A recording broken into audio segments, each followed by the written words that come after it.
Oh God, just burped. Hi everyone, my name's Josh. Thanks for stopping by my channel today. I'm going to be doing an unhaul.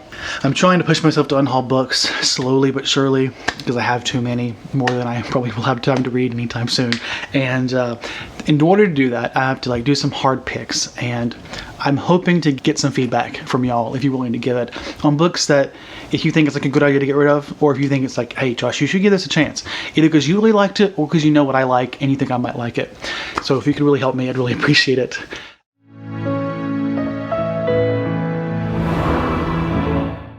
So I have set these books from what I consider probably the most popular to least popular, or at least the most well-known to least well-known. And to take a step back and ask why I'm doing this, I have a TBR about 500 books, to be honest. And the point is that we live a finite life, and we only get to read so many books. A lot of these books are books that essentially was in proximity, in the right type of proximity to these books, enough to make it seem like, oh Josh, you should just get this because you know what, it's a good situation, you get it cheaply, you get it easy, and it's popular, so why not give it a shot? What I don't appreciate is that the time I have to give into this, the time that is my life, the dedicated time that I have to give up to a book, each book is like a piece of my life I won't get back, which I know it sounds dramatic, but big picture, we have to think about what we want to read of the book of books that we read in the span of our life. And that's really the big motivator of why I feel like I need to try and get rid of books that I can look at and think, you know, Josh, you don't really want to read that. You just want to be a part of the conversation, or you think you should read it because you bought it and it was there. It was easy to get. I'm just a bad excuse, in my opinion. I'm thinking about what matters to me, to be very clear. I'm not judging anyone. We're doing this. Let's get started. Okay, the first book is a book I got from Goodwill because it's so popular. That is Ken Follett's The Pillars of the Earth. And this is, I want to say, just historical fiction about the creation of some giant church of some sort. It might be some fantasy in there. I'm not quite sure. But quite frankly, I am very unsure about this. I've heard such good things that I really am intrigued, but at the same time, I know I don't always click with historical fictions, historical fiction, I mean, and it's a thick one to commit to, especially since it's this whole series. And I'm not sure if it's something that's worth my time, if I'm really going to read it, if I'm really interested in reading it, because would I have bought it if it wasn't at Goodwill for like $3? No, I probably wouldn't have.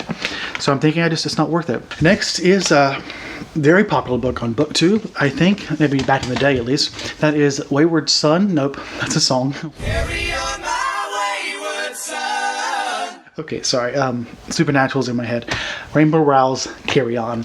And I honestly think I would get a mild enjoyment out of this. I think it would be a fun book that would remind me of some childhood reads that shall not be named, that I think would resonate. And it's also, I think, somewhat queer, but at the same time, I think it's probably going to be the type of YA that I'm not going to be much into, like the kind of writing. And the story itself, I don't expect to be that amazing. I think this is very popular, and again, it was one of those books that I saw. I was like, oh Josh, that's very popular, and you probably have some enjoyment from it, so why not give it a shot? And this is probably one of the hardest ones to get rid of, just because I feel like, why not risk it?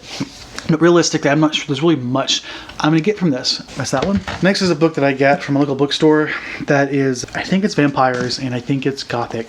That is The Historian by Elizabeth Kostova, and Victorian, I think it's also Victorian, and I don't love Victorian historical fiction. That's probably the historical fiction I like the least in general. I think one big reason why I got this, or was excited for this, was because I read Rebecca, and I really loved Rebecca, and I'm not sure if it was the writing, or if it was the gothic side, or if maybe it was both. So I'm not sure if it's wrong of me to give this up, but honestly, I look at this book and I think to myself, this was something I bought because it was cheap. And it's popular. Not as popular as the other two, obviously, but when it comes to the genres I like, it's pretty popular. But I'm still not convinced it's something I'm really going to like very much.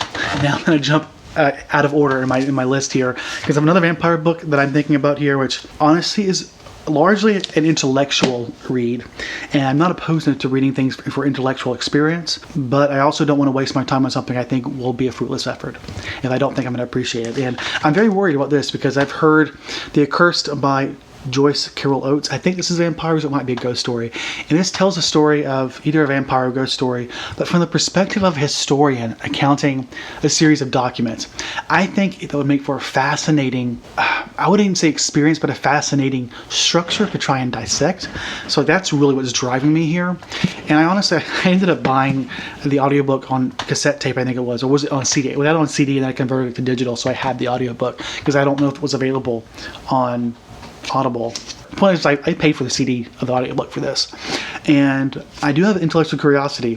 But at the same time, I don't expect to appreciate this. And I get a big picture. And I honestly have doubts on my ability to really stick with it without sort of just detaching, because of the experience is so difficult to get into. But another one that I would like some feedback, particularly from maybe people who are reading more literary works. I know Joyce Carol Oates is fairly well known as far as she works a lot of Gothic, I think, but also just literary fiction in general. Next is a book that, I don't know, first off, I don't love the cover of this book. It's clearly a picture from a movie cover, and I don't like those editions of a book. I don't want it to be a movie cover. But I got this at Goodwill, so I only paid $2 for it. It's super cheap, Canadian even. It's called Memoirs of a Geisha by Arthur Golden. And a few reasons I'm not sure about this is because, well, one, the edition, but also this is one I actually think I might like, but I also know that it was written apparently somewhat deceptively. At least the geisha who he's writing about, that he told this fictionalized story about, I think, took what's the word? Is it umber? Took issue, I guess, to use words I know, took issue with him sharing this experience because it's supposed to be a secret. I assume there was some conflict around it, and I don't know. I guess it was enough for me to think I could always read about this experience from my own Voices review as well. I don't know. This is probably one that I'm actually very unsure about, so I'd love some input. And if you've read this, if you think it's actually worth reading. Ooh, next is one that I actively sought out to buy, and that is the sequel to, what was it? A Hazelwood? Is that what it's called? Oh, it's somewhere here. But it is Melissa Albert's The Night Country, which is book 2, or sort of a sequel, or Hazelwood novel is what it's called. So Hazelwood is what the book was called. And that was one of those books where I got it from when I was still buying a lot from Book Outlet, and it was a YA book, so it was super cheap, super popular, so I got it. And I remember when I read it, I had such low expectations because the reviews were so horrible. And then I actually kind of liked it, and I think I mistook my liking of it for loving it because of how low my expectations were, and I sort of sought this out. And now I'm looking back, I was like, the book was fine. I enjoyed the retelling, the sort of unique take on fairy tales, but I'm not sure if this is worth reading, because I think this is not even a sequel. It's more like a book written in the world or something like that, and I'm not sure if it's worth my time. Like, I'm still mildly intrigued by the fairy tale setting, but I feel like the other book did what it was trying to do.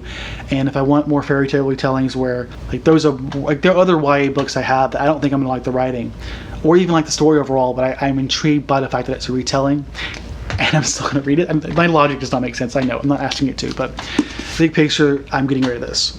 Should I? I feel like I'm not going to get much pushback against this one, because I know the first one, people who did read it didn't seem to like it anyways. Oh, next is one, damn it.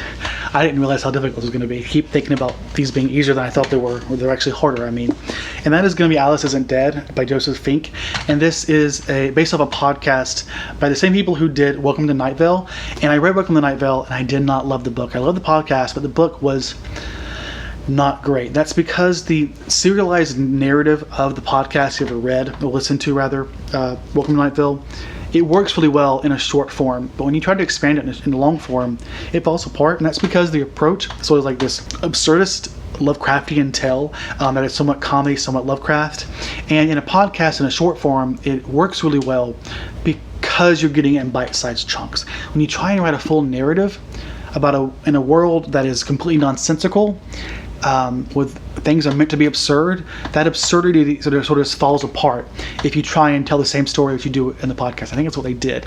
They didn't make it fit well in the narrative. So I'm hesitant to pick this up. I have actually listened to this podcast. When I bought Welcome to Night Vale, this was there too, and I thought this would be good. This, I think, is centering around 2 lesbians. That's all I know. I guess the big question is whether or not this storytelling will be different, and I have no context. And I figured I didn't like the other one, I should just get rid of this one, especially since I really have no attachment to the character, merely to the author and their other works of creation that aren't even books. Just a few more to go, I promise. Next one is one that I really have no context for, and honestly now I'm questioning whether I put this on here. Prudence Eleanor Vilkas was born with the heart-shaped wings on her back. Although they were removed, the adult Prudence searches for a great connection to blah, blah, blah. I take it back. I'm going to keep this one. If you want some context, it's Above Us, Only Sky. I don't know why I took this, but it's in this list, but I don't know. I'm kind of intrigued. It's magical realism, I think. I don't know. Intergenerational narrative of some sort. I'll show you why I think I put that on there. It's because there were several books that I got in one of my last book outlet orders where they sent me books I did not order, and I thought, oh, this is great. I have extra books.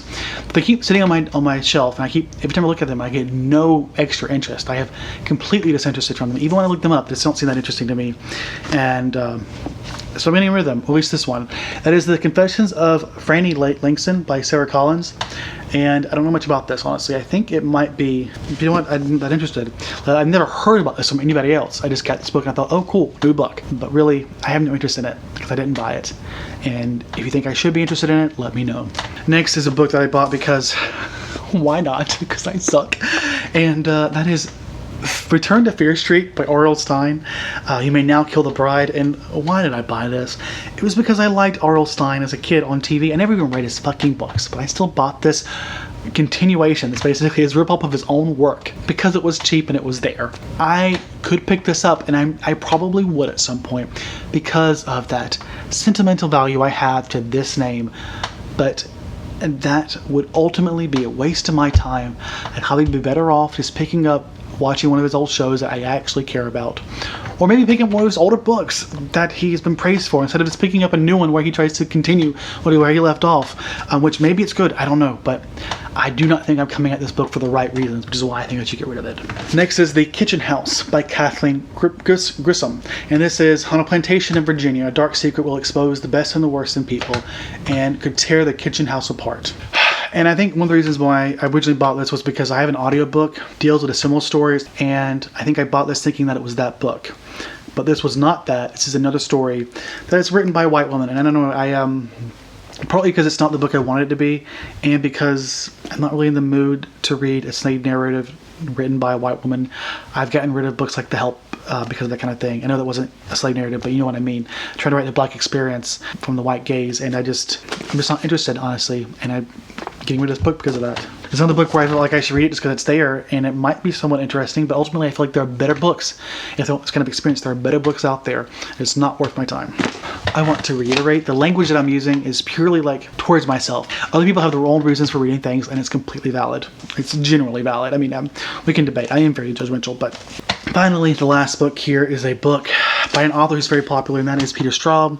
If You Could See Me Now. And this is an old-timey book that I found at my local bookstore. I bought it because I know Peter Straub is famous for horror, and at the time when I bought it, I was really psyched for this book, which I started like back in October, and I still haven't finished it. I'm like 2/3 through it. It's a ghost story, and I like the writing. It's very Stephen King-esque. I've lost interest in the story, and if that book, which is considered one of the best horror books of all time, doesn't appeal to me, should I really pick up some random book just because I happen to see it for like a few dollars? Actually, it was more than a few dollars. I probably paid like $6 or $7 for this. $8 Canadian. It's a lot. Why did I do that? Why did I do that? Why, Josh, did you do this to yourself? It's not even that great of a copy. Look at it. It's so flimsy. We're here now. We're reckoning with Josh's choices, and we're going to say, Josh, you don't have to let your life be defined by bad choices. It's okay. Those are all the books that I'm trying to unhaul right now. Feel free to commentary on as many books as you like, but I would love it if you're going to say books you think I should keep. Like, give me the #1 book you think I should keep out of all those. If that's the one thing you want to comment, I'd appreciate that. And thank you so much for watching this. I hope you enjoyed the commentary. Hopefully it was fun, and hopefully I can get some good feedback. Thanks so much for watching and for the feedback ahead of time. Have a great day, everyone. Stay safe.